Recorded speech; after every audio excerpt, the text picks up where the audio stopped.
Welcome to DubLife Diaries, the podcast where passion meets the open road. I'm Joe Person, your host, and also a lifelong dubber. Buckle up, because this ride is just beginning. This podcast is sponsored by Volksmania magazine. Good times, great cars, awesome Volksmaniacs. Visit Volksmania.com to learn more about this class-leading VW magazine. All right, welcome back to DubLife Diaries, the podcast where the air-cooled stories just continue to flow. Today, we've got a guest who's not just wrenching on classics, but also wrenching on hearts, too. He's the face behind VW Jawbreaker, a YouTube channel with more than 16,000 subscribers that's turning everyday garage time into a movement of generosity, community, and pure VW love. Now, he says he's not an expert, but he's built a tribe of people who probably say otherwise. Gary Miller, welcome to DubLife Diaries. Thank you, sir. I appreciate it, man. What's up, my friend? Good afternoon. Good to have you on. Before we get kicked off, I always like to tip my hat to my sponsors. I'd like to thank Volksmania magazine. I feel these are the flyest VW magazines on the face of the planet. Not just an awesome staff, but these guys are just great, and the quality of the magazine's also there. If you're in the U.S. and you subscribe, make sure to use DubLife 10 at checkout. That's DUBLIFE, the number 10, to get 10% off your subscription. Also, shout out to Salty Dub, from the beach to the bay. Salty Dub is all things VW events and swag. Make sure you check those guys out, www.saltydub.com. Same discount code, DubLife10. If you use it, you'll get 10% off. This is for merch only. Lastly, before I get into you, Gary, before we get things kicking, I just want to ask the community for a little bit of help. Obviously, I'm new. The podcast is relatively new.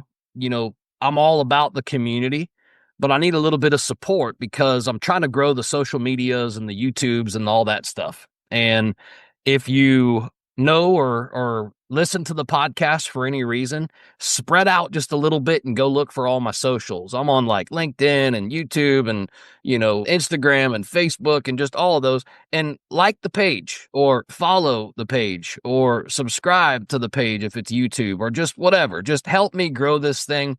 Guys, the VW community is why I do this. We are all in this together.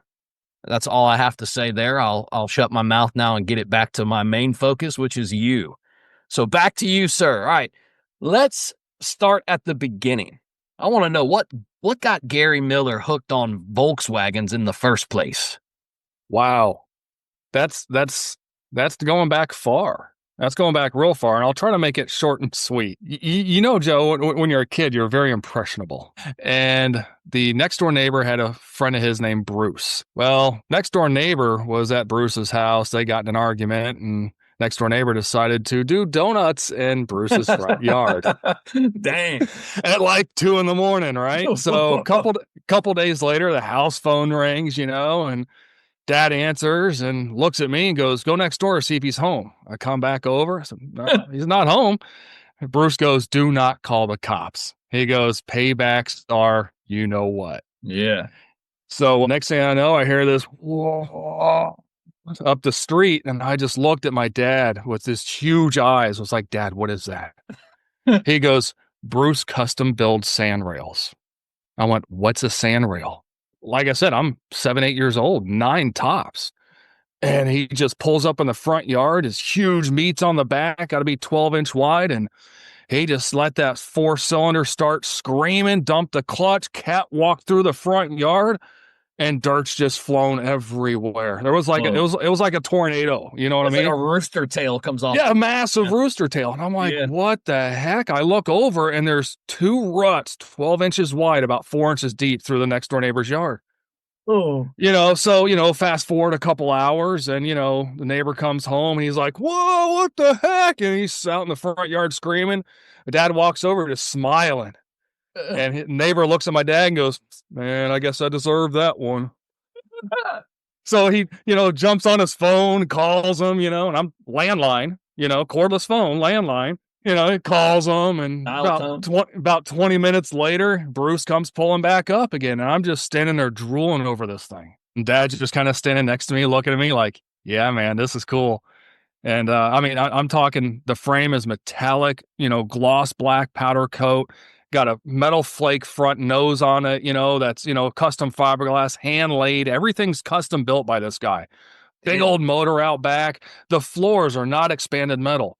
Remember the old like Chevys and stuff like that with the wood grain beds? The floorboards were actually teak and polished stainless. So it was striped. Man, it was just incredible. I kid you not. He would take it to a mud drag and win on Saturday, take it home, clean it up, and take it and go win shows on Sunday. This thing was incredible. So anyway, he noticed me just gawking over this thing like, a kid in a candy store. So he's like, oh, let me take him for a ride. My dad's like, go for it, Bruce. So he fired it up, took me down the street. I remember the rumbles and, from the big tires and the sound of the big air-cooled engine and the exhaust and the stinger. And he turned the corner and just punched it and the whole front end just comes up. He catwalks first and second gear. And I'm just, from that point on, man, the sounds, the screams, the engines. Oh, man, it was amazing. It was amazing. Me excited. I want a damn sandrail. That's what got me hooked. And the figure, I've never had a sandrail. So what was the first VW that you actually owned yourself? That wasn't until years later. I actually bought a 71 Super Beetle. And I say I bought it. It was kind of, I commandeered it out of somebody's backyard. And yeah, it never made it far from other than getting it home to the driveway. Car was so far shot, it barely ran, rusted out. Funny thing is it was my wife's first car. She drove that car in high school. Oh, wow. That's kind of cool. So, yeah, it was really cool. But yeah, it fell on tough times. Kids were little and the whole 9 yards. And yeah, it just kind of sat by the wayside and then ended up selling it. My first was in high school, 96. I got a 72 standard Beetle auto clutch out of the Tyrone Mall parking lot down here in St. Pete, Florida. It was like $2,000. Oh, wow. Yeah, you don't see that anymore. This was 96. No. 96 though. You say you're not an expert, but your channel, obviously people look up to you, people trust you. Where do you draw the line between having experience and having expertise in the VW world? That's a tough one, to be honest with you. I don't really think there's a way that you can say, I don't honestly think there's a single expert out there. All right. Ooh, you may be really good at paint and body, but you can't build an engine. Right. You might be, the wiring genius, but you can't bolt on a fender. You know what I mean? Yeah. So, for me, I'm not an expert. I'm kind of that jack of all trades, master of none. I never claim to know everything because I don't. There's always so much more I can learn. And there's so many people out there that have gotten me to where I am today. Yeah. And without those people, I wouldn't be here right now. I wouldn't be talking with you right now if it wasn't for those people that, help you along through your journey of life. Yeah, that's also really a super positive attitude, right? Toward the whole big picture. Typically in what I do professionally or what I've done professionally for work for many years, a lot of consulting, a lot of coaching and training, you look for people that want to develop, right? And then they seek out you as a coach or a trainer. But one of the first questions you ask them are you coachable? Mm-hmm. Right? Are you willing to learn? Right? And it's a very serious question. A lot of people say they are, but they're not. You're like leading with the fact that, hey man, I'm here. I'm ready to learn. And that's a lot of what I'll do too. Like in the videos, I will tell people, hey, this may not be the best way to do this. This may not be, the one all cures all, but this is how I'm doing it. And I'm going to show you the results that I get. And from there, you make your educated decision and you move forward on your project how you feel you need to. The whole YouTube thing, like when did it hit you to start documenting the journey publicly? You want the real answer? Yeah, for sure. My son bullied me into doing it. No way, man. That's yep, awesome. He's 16 now. He was I don't know 7 or 8 at the time, and he was doing YouTube, streaming, video game or whatever he was doing. And he goes, Dad, you're always out here working on stuff. You need to record it and put it on YouTube. And I looked at him like, you're a moron. You're a kid. What do you know? All right. And, one thing led to another. And he kept kind of like, Dad, come on, you need to record this. You need to record this. Man, I don't know. I don't know. And then I was watching Easy Jeezy. And, he said something to the effect of, get out in the garage and work on your project or something along those lines. And then I was like, yeah, I'm getting ready to, Easy. Don't worry. I'm getting ready to. And then I clicked over to a VW Darren video. He goes, get out in the garage and hit record. And I was like, wow, is that some signs or what? I'm getting bullied by my little kid.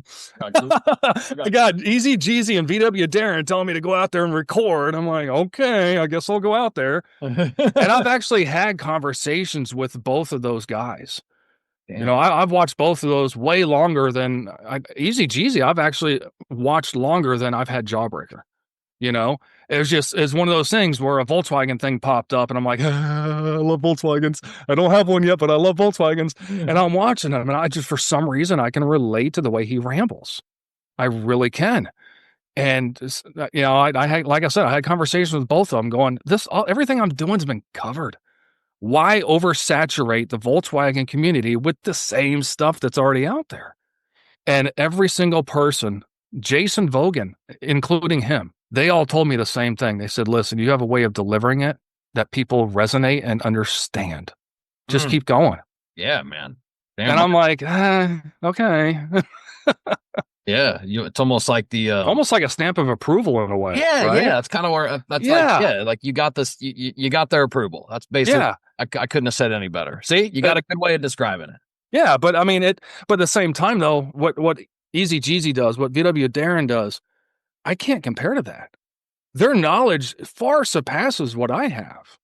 But I also have the guts to get out there and dig into it and figure it out. But you said something that that's even bordering profound. It's the delivery. Yeah, it doesn't matter how smart you are, and I'm not discounting them by any means at all. But here's what I'm saying: a lot of technicians, so to speak, would show up at a house and talk their way out of success on a call because they confuse the customer with a lot of technician talk. Yeah, right. And sometimes those real smart guys, that's what happens in videos, is they get real geeked out. And that's okay for a lot of people that understand it. But for general pop, like a guy like me, I'm not that mechanical. Somewhat. I can get myself in trouble for sure. But, I appreciate somebody that can communicate it well. So I get where you're coming from. And maybe that's a long years of doing my daily job where, the customer wants to know, hey, what exactly happened? Well, basically this, so a bad way to put it is you kind of got to dumb it down, right? Yeah. And not get technical. You got to just say, listen, this broke because of this. This is what I did. And now you're fixed and you're up and running. You're good to go. Let me know if you need anything else. Yeah, it's like layman's terms. Exactly. Keep it. What's that old saying? Keep it simple, stupid. That's it. Kiss them. Yeah. Kiss them. Let's kiss the whole VW community. So talking about the community, how has the VW community changed your life on a personal level, on a social level, even on an emotional level? Honestly, I mean, if you look at a lot of the other car cultures, I remember being 16, 17, having an old Chevy and found out by driving by one Sunday that they had a Cars and Coffee. And of course, I'm 16, 17, trying to hop up an old Malibu, broke, high school, you know what I mean? I'm like, I got a racing stripe down the hood with some flat black, Krylon paint and, put some rims and tires on it and, purposely, no joke, purposely blew the V6 so I could build a V8 for it. I mean, just being a kid, right? We've all been there some way, shape, or form. And I remember pulling in and getting out. And I'm like, check it out, man. I'm parked with a bunch of other Chevys. And they're all looking at me going, what are you doing here? And I went, excuse me? What are you doing here? That car's hideous. Get it out of here. Oh. And I left. No. Yeah, I left. Years later, a buddy of mine had a really nice Ford and, it was kind of before the patina thing came in and stuff like that. It was an old pickup truck, like early 70s Ford F100 pickup truck, and something similar. We rolled into a car meet together, and I was riding with them, running some errands, and we're like, hey, check it out, car meet, let's run over there real quick.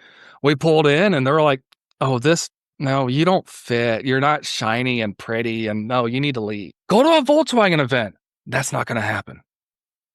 That's not going to happen. You have your people that prefer their originals. You have your people that prefer their gorgeous shiny paint. Yeah. And then you have the people that the thing's held together by deck screws, zip ties, duct tape, and license plates. Yeah. You know what I mean? Yeah. And we all park together. Yeah. My thing is I have lots of different tastes.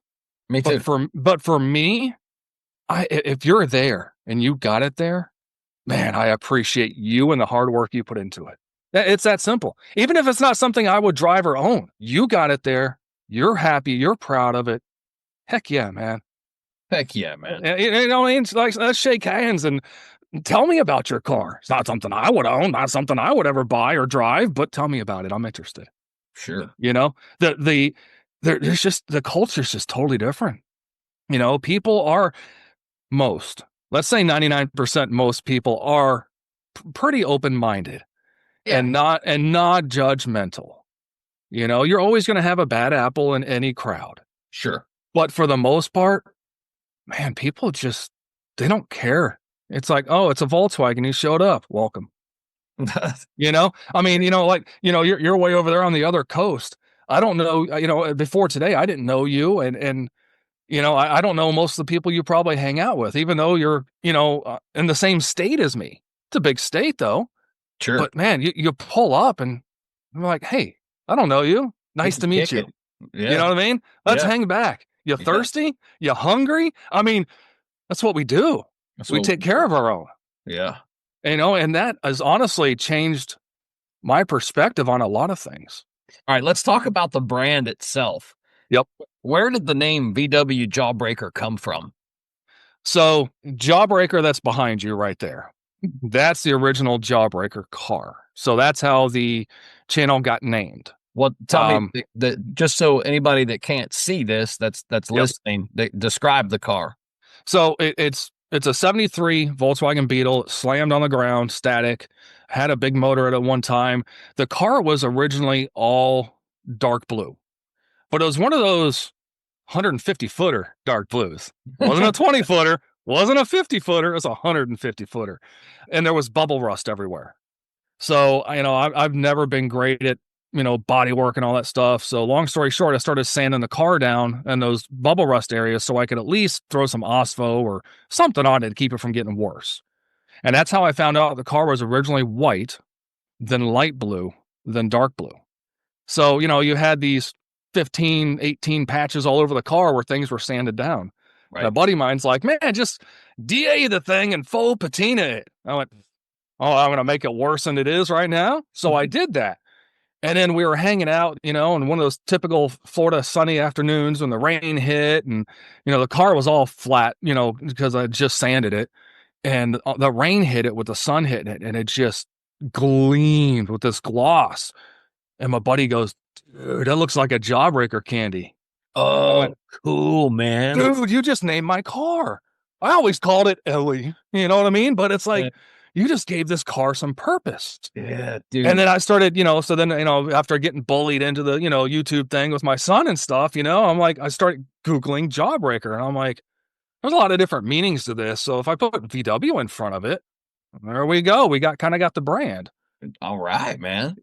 So it was kind of weird how it all happened, but usually how things happen, there's usually a good story behind it. Yeah. No good story ever started with, hey, I'm going to have a salad.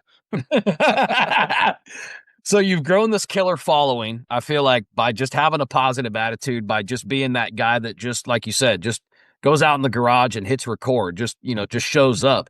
What's been maybe some of the most surprising reactions that you've had publicly from some of your videos or your posts?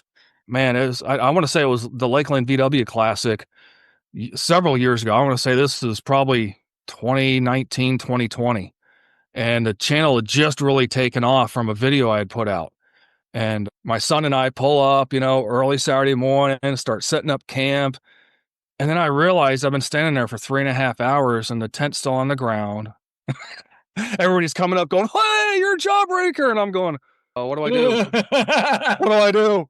What do I do? So they would come up to me and go, man, we watch every video. I'm so sorry you have nothing better to do with your time. I didn't know how to react to it. Right. I'm just like, what are you talking about? You watch every video. Or seriously, what do you do with your time? And it wasn't until saying that for a couple years that finally somebody said, that's kind of rude. And I was like, I'm sorry. I deal with things in weird sense of humor ways. They're like, yeah, but I really appreciate what you do. And the way you say that, it just kind of sounds rude. And I went, you know what? You're right. I apologize. So I actually said it in one of my videos. If I've ever met you, and I've said this, it was out of fun. But that really took a lot of getting used to. One of the cool things is, you start questioning why you're doing things sometimes. You're putting all this hard work into it, and you're doing this podcast and it's starting to take off, but you're not getting the views you hope you want, blah, blah, blah, blah, blah. Why am I doing this? And then you get a comment or an email going, man, this is exactly what I needed. Thank you. Yeah. And it's like, all right, going back out to the garage. Where's my camera? On the YouTube channel, walk us through maybe what a day of filming looks like for you. Is this stuff that you plan, or is this stuff that's really kind of off the cuff? Usually 9 out of 10 times, I know what I'm doing for the video day.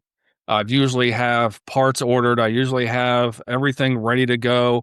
I've walked it out in my head, how the day's going to go, what's going to, happen, get an idea of camera angle placements, basic lighting, things of that nature. I'll even go as far as if I feel it's going to be kind of a complicated day, I'll write bullet points out and steps and actually print that out so I can, as I go through everything, scratch things off in the background. Yeah. You know what I mean? So again, that's why I said I appreciate the organization that you had for this. Well, I think any of us in this type of a production, I can say, that take it serious, are, you're going to fail a couple of times in front of the camera or whatever. It's going to make you feel like, you know what? I'm going to do this and this, and I'm going to give myself these small little anchors so that never happens again. Yeah. And I've learned the same thing in my past. I've done a lot of sales training, etc. in my past. That's really kind of been my career since like 2015, full time. Gotcha. Sales training and consulting. So I've gotten decent at a delivery. Decent at not really having that much of an opinion, letting the customer win. It sounds like you might be cut from a similar cloth. Oh yeah. But yeah, man, that's cool. It's cool to hear. I'm the same way, and I'm glad you appreciate it. So absolutely. Filming, have you ever had a project that's just gone completely sideways on you? And if so, let's talk about it. What happened? What'd you do about it? Half of the 60 build. The 60, for those that don't know, it was a 1960 Volkswagen Beetle that the guy was actually going to go scrap. It was that bad. And I just saw the thing sitting there and I was like, I have an idea. So it kind of evolved into what it is, which is kind of a Volksrod with a 10-inch extended beam, but Baja wise with a drag wing on it, big motor, big hitch, and I love it. You know what I mean? It's like a mashup, right? I like Bajas, I like Volkswagens, but Jawbreaker slammed on the ground static, so it's like I kind of want a Baja, but I don't want a typical Baja, so let's just make something. And so I just sat down and started figuring out like what all did I really want? How can I mix all these things together? So with that being said, most all the body work did not go to plan because I'm not a body work guy. I learned a lot about sheet metal welding. Let's just say that. I can build you a trailer. I can build you a hitch. I can build you all kinds of heavy duty stuff. This sheet metal stuff's for the birds, dude. Really, it's for, like you said earlier, some people are good at this thing. Other people are good at that thing. With metal work, especially body work, I feel like that's a true profession, and almost a professional that can do true metal work like that. Very precise, very clean, very good. It's truly an art, period. It really is. And to Really be is. honest with you, that's kind of where the theme for the car came from, was about halfway through, because I had this idea in my head is basically how it turned out. But I had to put the rhino lining on a little thicker than I wanted just to kind of hide some of the stuff, because I'm not good with filler. I'm not good with all this stuff. There's some little bit of tin canning in there where the metal goes thunk a thunk. There's the roof and a couple of the doors have more waves than the Atlantic Ocean. I mean, it's bad, dude. It's kind of bad, but you have sometimes unrealistic expectations, right? And you put those unrealistic expectations on yourself, and it just multiplies and multiplies and multiplies. So what I finally learned was, you know what? This car is just going to be what it is. It's going to be perfectly imperfect. And I'm fine with that. I like it. You know? I feel like that's like the acceptance of the VW community as a whole, perfectly imperfect. Yeah.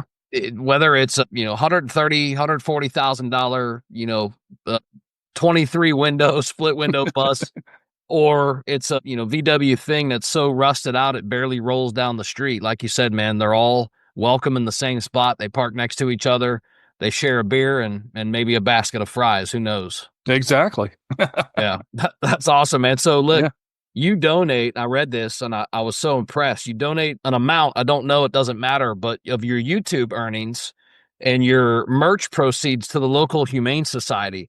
Dude, I thought that was so awesome. I've got 5 dogs. I've always been an animal lover myself, but Yeah. just kind of walk me through why Humane Society? What inspired that decision? Same thing, man. I've always had pets. We've got dogs and cats and kids, which are like pets. But anyway, I've always had a huge soft spot for animals, man. I mean, not to sound less of a man or anything like that, but you sit there and scrolling on Instagram or whatever, you come across a reel of this abandoned dog that's half dead and somebody picks it up. Dude, I got a tear that goes down my cheek. Me too, bro. I stuck on those. I watched them. It tears me up. Yeah. So I've always thought, what can I do to just help make the world a little bit better place, right? Yeah. Because I can't make a big difference. Let's face it, me alone, I cannot make a big difference. But if everybody does a little, it adds up to a lot. So what I do is I take 20% of my annual income from YouTube, and then whatever merch sales I have, 100% of the proceeds, I donate to the local Humane Society every December. Just to help them out, and then some of us local people will do a food drive a couple times a year or whatever, just to help them out. Those animals did not ask to live that kind of life. Yeah, no. That's so great. And there's always something behind the inspiration. Turns out for you, you're just an animal guy like me, and probably like a lot of people that can relate. Oh, absolutely. Animals are awesome, man. Has there been any specific stories, any specific animals that you know of that were impacted by your generosity? Not that I know of. Usually for the annual thing, I do it kind of, it's not anonymously, because I have to show for tax records and stuff, that I am the one making a contribution, but I do it as VW Jawbreaker. So, and I don't really leave any contact info in there. I don't want recognition for it. Yeah, that's cool. I'm just trying to do something good back to the community, and there's always so many. There's tons of charities around you, find one that speaks to your heart and move forward with it. I mean, yeah, I could have found probably one that dealt with with Alzheimer's or cancers. I mean, because we all know somebody that's been through Alzheimer or cancer or whatever. But, if you really look, it's the humane societies that struggle more than any other one out there, from what I've found. Man, so that's why I just stuck it with that. So let's say the platform continues to grow even more, more followers, more revenue essentially at the end of the year. What's the vision for how you'll give back? You just going to continue with the Humane Society, or do you have other thoughts? I don't see it getting too big, but let's just go in la la land here for a minute and say it does. I'd probably still do the same thing, Humane Society, and then if there's other local ones that city ones or whatever that are struggling, I'd just spread the wealth. I mean, do what I can for however many I can, really. Awesome there's been times too where I don't usually say anything about it because I did a video on it once a long time ago and I got so much slack for it. But I actually took and bought the parts and helped somebody fix their vehicle. Right. So I figured the money I spent over time, I would get back, in revenue. Sure. And so many people were saying that I was, trying to showboat, look at me and what I can do to help people and blah, blah. And so many people took it negatively. I actually just stopped doing it. Wow. So I figured, you know what? I'm not going to hear a dog or cat say no. No, you are absolutely not. Yeah. Yeah, that's awesome though, man. You're a special person. I want to get your opinion on something. Uh-oh. I know there's two sides to this, right? You have a lot of the purists out there, a lot of the modded, slammed, lowered, whatever, bagged, tucked, whatever. But the conversation of the purist versus the modded, and that's always kind of the debate in the community. Ever caught any flack for any of your projects? Oh yeah. Oh yeah. Like I said, that 60 car that I have, it was so far gone, dude. Heater channels, doors, front firewall, rear package tray. Dude, there was so much that was rotted out and gone on that thing. And people are saying, I can't believe you're building this. You need to put it back, keep it original. I'm like, what's hardly even original left? The windshield frame and the roof? I mean, come on. Lower quarters were gone. Everything was gone on this thing. Wow. And I got so much slack for building it the way I want to build it. And I finally just started, stopped trying to be a Mr. Nice Guy and went, I'm sorry, who's the one funding this? I'm pretty sure it's my pocket. Yeah, I'm going to build it how I want it. So what's your opinion there on the purist versus the modded? Because, it's always a conversation of the folks that think you should keep them original versus the ones that don't care. What's your take on that? Okay, for me personally, I can't have anything nice because I'll ruin it. So I'm not going to be a purist and I'm not going to have a gorgeous vehicle. Okay. I work my cars. I drive my cars. I've loaded engines in them and towed trailers and all kinds of other stuff. I work my cars because that's what I want to do with them. So from that angle, I will never be a purist and a pretty shiny car owner. However, I can say I appreciate both sides. Yeah, me too. I can say you know what I mean? Somebody comes up with a, period correct, look like it just came off the showroom floor, 63 rag top, you know what I mean? Semaphores, the whole 9 yards. I'm going to appreciate the daylights out of that car. Sure. Me too. Absolutely. Yeah. Because that's them. That's their personality. That's what they like. I'm not, who am I to say that's wrong? I don't care either way. Drive your Volkswagen. People probably know this about me, but I like to take those purist looking cars and just slam them and lower them and put big wheels on them and, just customize them. I think some of the appeal of the VW community as a whole is that we can all kind of make our own modifications and customizations to these cars. It's still a Beetle. Yeah. Right. There's thousands of different versions of that Beetle now, though, and colors. And the cool thing is for the most part, 95% of the people out there aren't going to hate you for it. Yeah. You're going to have the diehard modded. You're going to have the diehard purist. That's right. Most all of them will appreciate you having your car out there and driving it, regardless. Air cooled or water cooled. If you were forced to pick a side, pick a team, tell me which one and tell me why. Well, I'm going to have to go with air-cooled since I have so many air-cooled vehicles. And the reason being is the sound. That flat 4 air-cooled engine, the sound of that engine is just, there's nothing else like it, man. Nothing else like it. Now, if I wanted to run cross country and not have to worry as much, I'd probably pick a water cool. You know what I mean? But with air conditioning for that matter. But for, anything else, man, air cooled, dude. I got to be air cooled. Yeah, I'm down. I like it. With the VW community as a whole, I know we've kind of touched on this a little bit, but I want maybe to jump even deeper. What do you think makes the VW community different from other automotive clubs, other automotive cultures? I don't know what it is that makes it the way it is. I've thought about this a lot. A lot of people and I have had discussions about this. Mm-hmm. And I know you have too, listening to a couple of your podcasts. Yeah. And I think some of your some of my predecessors have wrapped it up pretty well. I can't honestly put my finger on it.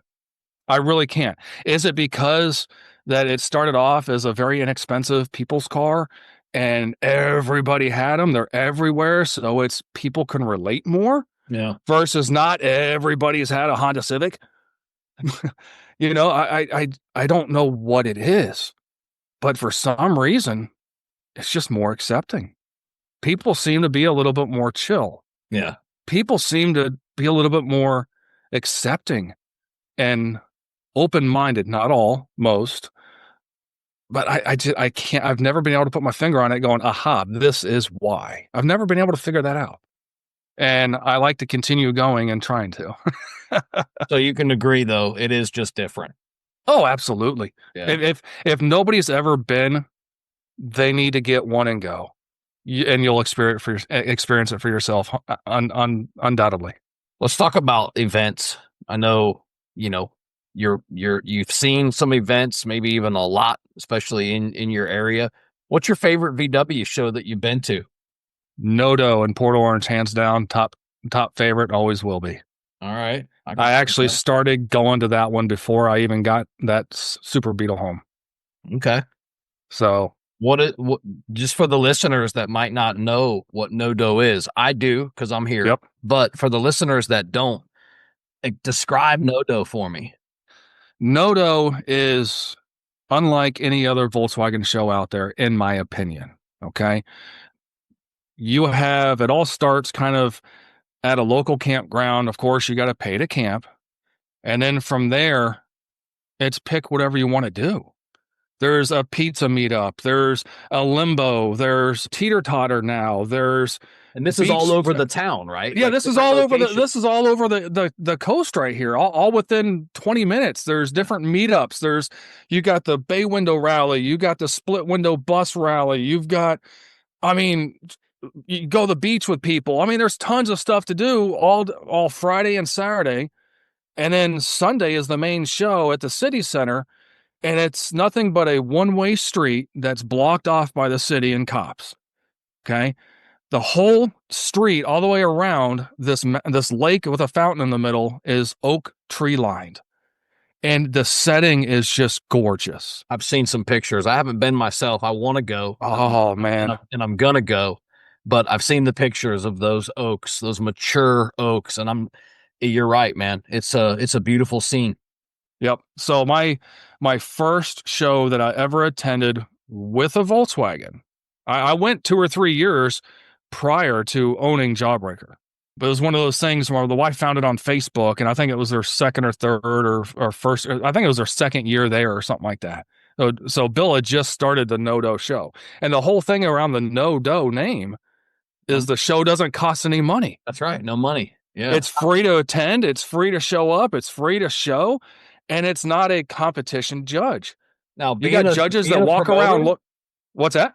Sorry, I didn't mean to cut you off. Oh, but I just wanted to say, being a promoter that has events here that has to, pay the fees to the city and the cops and I don't know how he does it for free, but I love that he does. I love that he does. And obviously the community does too. How many cars are there for the listeners? Rough average, I would say anywhere between 750 to 850. And it's air cooled and water cooled. Yeah. It's like a small city coming in. It's people from up north come down for this. Yeah. There's people from Michigan and Indiana and New Hampshire. There's people that come in from Texas and so great. It's all over the place. You never know who you're going to run into or talk to or anything, man. It's just I love the camaraderie there and the overall vibe, man. There's a husband and wife duo from down in Miami, Florida that come up and DJ the whole thing. Oh, cool. And so because it's like a city park kind of setting, right? They have the speakers on the poles all the way around, kind of hidden in the trees. So you're hearing them jam on and DJing all day. Oh, and it's just the vibe is just amazing, dude. Absolutely amazing. Have you been to Bug Jam? I've been to every Bug Jam except for one since 2016 or 17. So this podcast is actually sponsoring this year in November the stereo contest. Nice. Yeah, so I'm excited about that. So if I don't see you anywhere else, I'll certainly see you there. Definitely, man. Definitely. So what are you Awesome. working on? What are you working on right now? Any projects that are coming up that you're putting out or anything like that? In total transparency, things are actually slowing down for YouTube right now.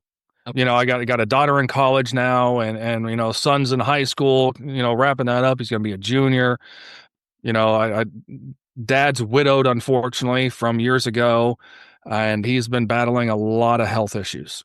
So I'm having to balance my time working a full-time job Yeah. and the family and all that stuff. So YouTube's kind of taking a back seat. I'm trying to put out content every 2 weeks instead of weekly. I did weekly for years, and it was tough. So I'm trying to do it now bi-weekly, and for the most part, I've got a '76 pop top bus that I bought back in November, December, and been doing little projects and stuff like that on it on the channel, and trying to hope inspire people to get out there and travel around and camp a little bit more. Yeah, cool, man. For So, sure. So somebody listening to this podcast that may consider getting into the VW world because, they heard this and they like it, what would be some good advice that you have for a beginner that would be, entering into this scene as somebody with no experience? it's not your Chevy, it's not an LS, it's not a Ford. Volkswagens have their own unique thing. I would say, thank goodness for social media. You can get into some groups. You can get, there's YouTube channels out there, some that are so much better than mine, ever will be. And of course, local clubs. Find a local club. Be a part of it, immerse yourself into it, because the more you surround yourself with other like-minded people, the better off you're going to be, right? There's an old saying, or not really a saying, I don't know what it is. And I forget who said it or whatever, but it's basically, if you want to better yourself, you never want to be the smartest person in the room. Sure. Right? You want to be average, or maybe even the dumbest person in the room. Surround yourself with people better than yourself. But willing to learn, right? Exactly. Yeah. Open your mind, be right. humble, Yeah. and be willing to learn. They got books out there. If you're a book reader, read books. The How to Keep Your Volkswagen Alive is a great beginner Bible. And I call it a Bible because that's basically what it is. Well, speaking of Bible, when you go to church, they tell you to plug into the community. Yeah.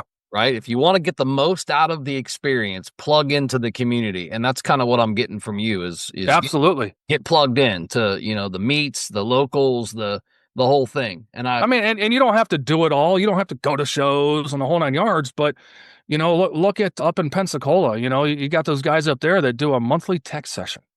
Yeah. That's yeah. Don and Duckman and all those guys up there that, that put that on and at Don's house. That's so cool. Okay. Dude, it's amazing. He opens up a shop once a month for everybody to come in so other people can help you keep your Volkswagen on the road. Yeah. So, not to do it for you. I had a guy on a short time ago from Colorado Springs, Grant Aslan. Okay. And same thing. He told me on the podcast that they do a monthly, like a lunch and learn, if you will. Yeah. So they just had one. He had shared the post on it. It was called Carburetors and Tacos. Nice. And they serve tacos, and they took a carburetor, they broke it down, they rebuilt it, and they reinstalled it. And for an audience to watch, and then they had an open session at the end where you could get up out of your chair, and I looked at these pictures, and you could go and touch, you could get your hands dirty essentially. Yeah.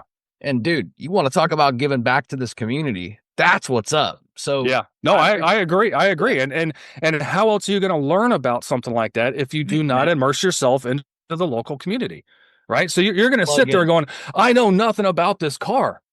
Well, go learn. Yeah. The resources are out there. Find them and utilize them, man. Yeah, man. So most people. Let me say this real quick. Yeah. Most people in the Volkswagen community, if you ask them for help, are not going to turn you down. Amen. Right? I can't tell you how many times I've driven on the road and met a new stranger because they were broke down the side of the road and I pulled over. Yeah. Right? Yeah. Or I remember sitting on the side of the road and met some guy one time and I was broke down the side of the road. And he pulled over and he's like, sorry, I'm not even into my Volkswagen, dude, but I got tools, what you need. Sweet. And I'm like, you're like, dude, why'd you stop? Thank you. Yeah. Thank exactly. You. But I mean, so that's my point though, is you're out there by yourself, you're not gonna learn, you're not gonna enjoy as much as if you surround yourself with other like-minded people. Immerse yourself and enjoy it. So what's one thing that you wish that maybe more people understood about keeping classic Volkswagens alive? Drive them. You let them sit, they won't act right. You gotta drive them, you gotta use them. Don't trailer them. Don't just go out there once a month and fire it up for 5 minutes and go, it's good enough. It ran. It's a it's a carbureted engine. It's not fuel injected. You can't let the gas sit there forever. You know what I mean? Take her out. Go to the store. Go to the gym. Go grocery shopping. Go Home Depot. Man, I had a roof rack, not in the picture, but I had a roof rack on Jawbreaker for the longest time. I actually went to Home Depot and put 3 privacy fence sections on the roof rack, strapped it down, and I thought I was going to go airborne on the way home, but I kept it under 35. But use them. Take them out. Use them. It's hot out, so go earlier in the morning or late at night. Drive your car. Yeah, I had somebody come on the podcast a while back, and I don't know if this ever made it to the final production, but they said something similar. They said these cars are designed to be driven. If you let them sit, they will quit. Yeah. If you let them sit, they will quit. That always kind of... I love that. With me. Yeah. All right, man. I got some rapid fire questions for you. All right, let's do it. A fast response. All right. Favorite tool in your toolbox? Me. Oh, my impact. Impact. All right. Dream build, money, no object. I can't honestly think of one, dude. I'm happy with what I have. Most overrated VW of all time? 23 window. 23 window. Funny. I said that earlier. Most frustrating repair that you've ever done? When I did the rear IRS wheel bearings for the first time, and I actually recorded it. I want to say there was probably 90% of the video I couldn't use because I was just staring at it, trying to figure it out. And then and that was in the early days of recording. So that's when I learned that if I'm not 100% sure, do one side, record the other. Good strategy, actually. Yeah. Are you a cat guy or a dog guy? Dog. I love all animals, but dog over cat. Yeah, I love all animals. I am a dog guy too. However, been with my wife 25 years. When my wife came into the picture, I had to get accustomed to cats because she had a couple or one or something. And then we ended up with one. And now I just think they're the coolest animals ever, dude. I mean, I'm not gonna lie, dude. I mean, when I was single before my wife, I had a cat. Yeah. I wasn't home much, you know what I mean? So a cat ruled. It was better than nothing. Yeah, dude. It's like here's food, here's water, here's a litter box. Peace out. I'm heading out for 2 days. Yes. You know? Yes. But I mean, if I have my pick, dogs are, I don't know, man. They can usually sense and feel you more than a cat can, usually. Yeah. Well, that we know of, I think, right? That they might express. Because I'm going to tell you, man, my cats, over time now, 20-something years, they've really been very intuitive. You know how they say a cat chooses you? Kind of like these doves. They kind of choose us, right? But they say a cat chooses you. I've had that happen to me in my life. I've actually had a cat run up on me in the middle of the street. I'm on my morning walk and just not leave me alone. And then I try to shush it away or whatever, and I come back the next day and it's there. You know, 2, 3, 4 days goes by. I finally lean down and say, "Yo, dude, you coming home or what?" Yep. Exactly. Yeah. I mean, and don't get me wrong. I mean, you know, we've got 2 cats and a dog, and the one cat we have is Maine Coon, which is a huge cat. Yeah. He is like long hair, 25 pounds, and he thinks he's a full-size lab. Oh. He will follow you around, meow at you, jump up on you, tap you like, hello, look at me. I mean, I come home from work and he'll sit over in the corner and wait for the dog to come down and then come up to me and be like, yo, it's my turn now. So, I mean, yeah, I mean, I'm not against cats. We have 2 cats. I love them both. I'm just, but I feel you. Yeah. I've always been more of a dog person than a cat person. Me too. I can train my dog. Again, my cat doesn't sit, shake. No. Right. It doesn't leave it. It doesn't stay. Nothing. Right. You know, a cat's going to do what it wants, which is part of the cool part. It is. I agree. If a music or song has to be on while you're working out in the garage, who you listening to? See, that's the problem. I record, so there is no music, which Oh. sucks. Well, what if you were not recording and you were just wrenching? See, that all depends on the mood then. Is it classic rock? Is it more heavy rock? Is it metal? Is it country? Is Okay. it some man's older got some diversity. R&B? Yeah, Okay. is it some, reggae Sweat. maybe? I mean, it's like, hey, what's the mood today? What's striking me? That's what plays. Okay, I can take that. All right. Yeah. Bucket list road trip. Time and money didn't matter? Correct. Dude, I would travel anywhere and everywhere. I'd never stop. I would never stop, dude. I'd head out west. I'd head to Canada. I'd hit to Alaska. I'd probably put it on a ship and go over to Europe or something, man. I'd travel anywhere and everywhere I could. I honestly would. But if money and time is an object, then it's going to be wherever I can go. You're going to Nodo. We know that.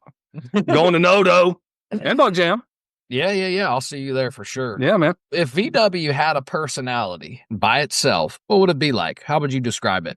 It'd be one quirky, redheaded step kid, black sheep of the family.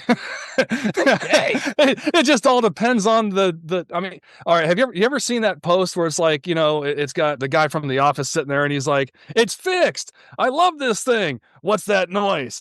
I hate this thing." Right. So, what mood are we talking about here? There's different stages. Man, tell me how people can find you if they want to look up the YouTube channel. If you have any shout outs that you want to give or anything, good. Yeah, now's a good time. Yeah, man. You can find pretty much everything on VWJawbreaker.com. I've got a website sitting there. I need to update it more. PSA, I'm sorry about that. It's been a while. But, I mean, the merch links are there. Some build links are there. Donation links, PayPal for stickers, things of that nature. You can find VW Jawbreaker on Instagram and YouTube. And shout out wise, man. Shout out to you for taking the time to do this, to organize stuff like this, man. I mean, thank you, bro. How else are we supposed to get to know one another and spread the love and passion that we have if it's not for people like you doing this? And that's a wrap for this episode of DubLife Diaries. Thanks for riding along with us and diving into these incredible stories of the people in the dubs that drive their dreams. If you love today's episode, don't forget to subscribe or hit that follow button so you never miss an adventure. Do you have a story to tell or know somebody else who's living the dub life? Awesome! Reach out to us. You can find us on all socials at DubLife Diaries or shoot me an email. I'm not hard to find. DubLifeDiaries@gmail.com. Until next time, keep the engines humming and the wheels turning and always follow the road that inspires you. This is Joe Person. I'm signing off. I'll catch you on the next ride.